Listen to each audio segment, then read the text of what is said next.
Good day mga idol, no? For today's video mga idol, may share lang ako mga idol about luya. Kunting kaalaman lang mga idol sa mga may magbalak magtanim ng luya soon. Kung gusto mo nyo magtanim, ganito gawin nyo.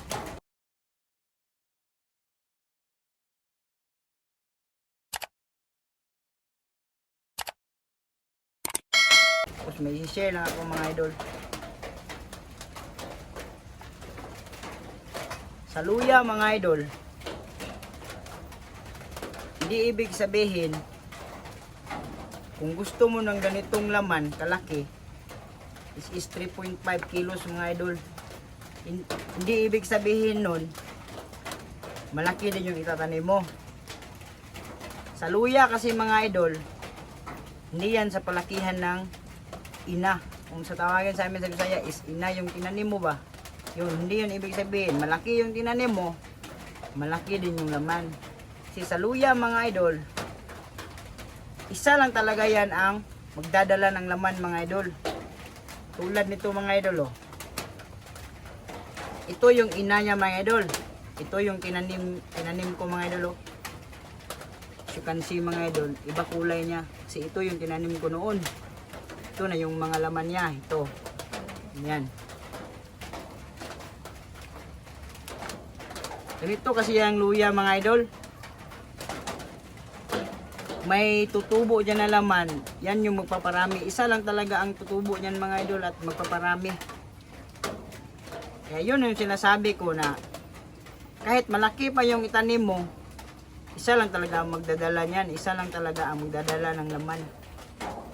Maliit man o malaki, pareho lang yon. Tingnan nyo mga idol.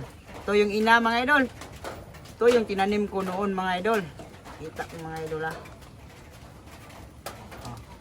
Kunin ko muna to para makita nyo.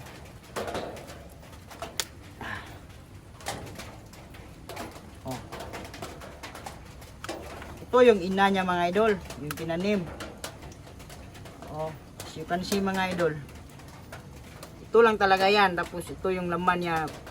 Nagdala ng laman. Kaya dito kalaki.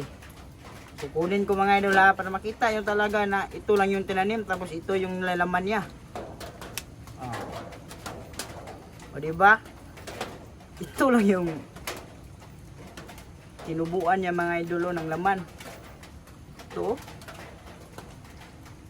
Ayan. Ito yung ganito lang kaliit yung tinanim. Ganito.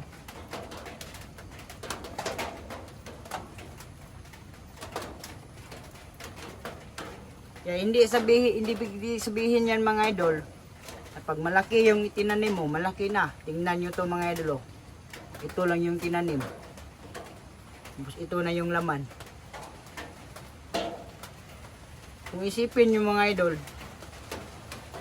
maganda ang luya mga idol. Kung alam mo yung value. So, kung isipin mo, isang ganito, maging ganito. O diba? What if magtanim ka ng maraming ganito? So, madami din ganito. So, ganito yan mga idol. Sana may natutunan kayo kahit kunti. Share ko lang mga idol. Ay, ito pa talaga mga idol. Kung magtanim kayo ng luya mga idol, dapat